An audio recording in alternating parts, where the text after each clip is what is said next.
जय श्री गणेश। नमस्कार, मैं आचार्य संजय द्विवेदी। मेरे समस्त प्रबुद्ध दर्शकों का मेरे चैनल पर हार्दिक स्वागत है। बुध हुए मार्गी। नवग्रहों में युवराज बुध 15 मई से अपनी वक्रावस्था से निकलकर मार्गी अवस्था में आ चुके हैं।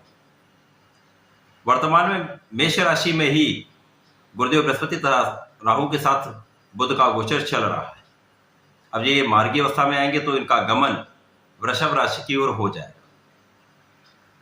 इसका अर्थ ये हुआ, ये कहीं ना कहीं यहाँ पर मेष राशि में स्थित होकर तथा अगली राशि वृषभ राशि का कुछ प्रभाव देने लगेंगे। अब ये मार्गी अवस्था में होंगे, गुरु के प्रभाव में होंगे तो इनका बल बढ़ जाएगा, इनका प्रभाव बढ़ जाएगा। साथ ही साथ 10 मई को बुध उदय भी हो चुके। अब उदय का अर्थ ये है कि संपूर्ण प्रभाव के साथ, अपने पूर्ण सामर्थ्य के साथ, पूर्ण क्षमता के साथ प्रत्येक राशि पर अपना प्रभाव डालने वाले। नवग्रहों में युवराज बुध अत्यंत शीघ्र अपना परिणाम प्राप्त कराते हैं, अति शीघ्र फल की प्राप्ति कराते हैं, इसीलिए इनको क्विक रिस्पॉन्स प्लैनेट कहते हैं। इस जगत में बुध का कार्यकत्व सभी प्रकार के कार्यक्षेत्र में, कोई ऐसा कार्यक्षेत्र हो ही नहीं सकता जहां पर बुध का कोई ना कोई प्रभाव ना हो। वाणी से संबंधित कार्य हो या कला जगत का कार्य हो, लेखन संबंधित कार्य हो या लेखा संबंधित कार्य हो, अर्थात अकाउंटेंसी हो, स्टैटिस्टिक्स हो, मैथ हो, ज्ञान से संबंधित कार्य हो, शिक्षा विद्या बुद्धि से संबंधित कार्य हो, ये इस जगत का जितना भी व्यापार है उसका कार्यकत्व बुध के पास है। तो समस्त जगत पर इनका एकाधिकार है। कहीं ना कहीं एक ऐसा प्रभाव रहता है जो समस्त कार्यक्षेत्र इनके बिना चल ही नहीं सकता। अब ये पूर्ण बल के साथ होंगे, मार्गी अवस्था में अगले भाव की ओर गोचर कर रहे हैं, जिसके कारण समस्त राशियों पर प्रभाव पड़ेगा। ये अलग अलग राशियों में अलग अलग भाव में बन रहा है, उसी के अनुसार परिणाम की प्राप्ति होगी। आज मैं कन्या राशि, जो स्वयं बुध की ही राशि है, बुध के मार्गी काल का तथा उदय अवस्था में आने पर क्या परिणाम प्राप्त होने वाले हैं, किस प्रकार के लाभ मिलने वाले हैं, कौन सा भाव प्रबल होगा, कहां पर समस्या आ सकती तथा उसका क्या निराकरण है, संपूर्ण विश्लेषण मैं पूर्ण तरीके के साथ करने जा रहा हूं। प्रिय दर्शकों, ये राशिफल आपके चंद्र राशि पर आधारित है। जिन जातकों का कन्या लग्न है उनको राशिफल अवश्य देखना चाहिए। अब यहां पर यदि हम स्थितियों का अवलोकन करें तो कन्या राशि बुध की राशि है, जो इनकी मूल त्रिकोण तथा उच्च राशि है। कन्या राशि के लिए बुध 10वें भाव के स्वामी तथा लग्न के स्वामी है। वर्तमान में इनका गोचर अष्टम भाव में चल रहा है।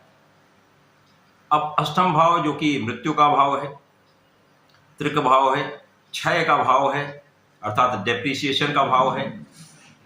साथ ही साथ ये विशेष ज्ञान का भी भाव, अध्यात्म का भी भाव है। अब यहाँ पर पहले से ही राहु, गुरु और बुध का एक प्रभाव चल रहा है। तो कन्या राशि के जातकों के लिए जब ये मार्गी काल में आएंगे, उदय अवस्था में आएंगे, तो निश्चित रूप से इनका प्रभाव बढ़ जाएगा। तो अष्टम भाव आपका प्रबल होगा।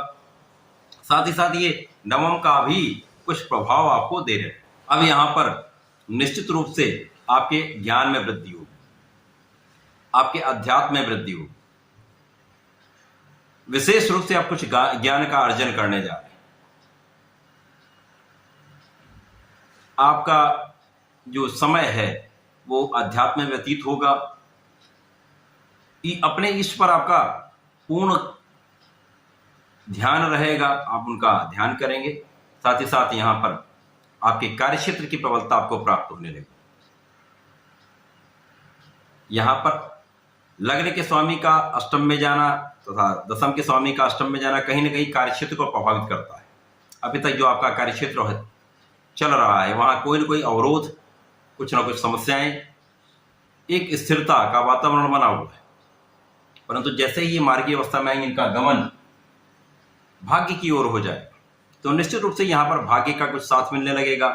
आपके कार्यक्षेत्र में मूवमेंट प्रारंभ हो जाएगा, आपकी लग्न को प्रबलता मिलने लगेगी, स्वास्थ्य समस्याएं कम होने लगेंगी, आपके स्वास्थ्य में सुधार होने लगेगा, आपका प्रभाव बढ़ने लगेगा, आपकी वाणी का प्रभाव जो समस्या उत्पन्न कर रहा था उसमें भी कमी आना प्रारंभ हो जाएगा, जिसके कारण आपके परिवार के लोगों का आपको सहयोग प्राप्त होने लगेगा, लोगों का सहयोग प्राप्त होगा।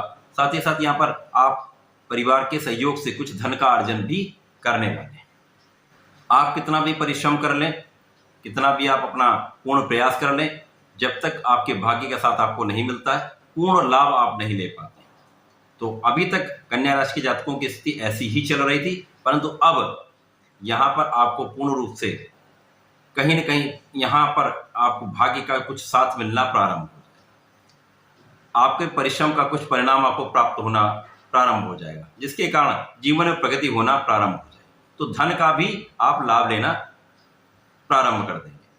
तो कुल मिलाकर यहां पर जो स्थिति है वो आपके जीवन में प्रगति कराने वाली है। जीवन में जो समस्या चल रही थी, जीवन साथी के साथ जो समस्या चल रही थी, साथ ही साथ कार्यक्षेत्र में जो समस्या चल रही थी, उन सभी स्थितियों का यहाँ पर समाधान निकलने लगेगा। धीरे धीरे आप स्वस्थ भी रहने लगेंगे, आपका कार्यक्षेत्र में भी कहीं न कहीं आपको लाभ मिलने लगेगा, तो प्रगति होने लगेगी। यहाँ से आपके जीवन में एक नया मार्ग दिखने लगेगा। अपने इष्ट का ध्यान करते रहें, भगवान पर पूर्ण विश्वास रखें। इस समय में यदि आप गणपति महाराज के श्री संकटनाशन गणेश स्तोत्रम का नित्य कम से कम एक बार पाठ कर लेते हैं, ओम गंगणपतये नमः का जप करते हैं, तो समस्त समस्याओं का भी अंत होता है, लाभ की वृद्धि हो जाती है। तो ऐसा करें, इसका लाभ लें। धन्यवाद, नमस्कार।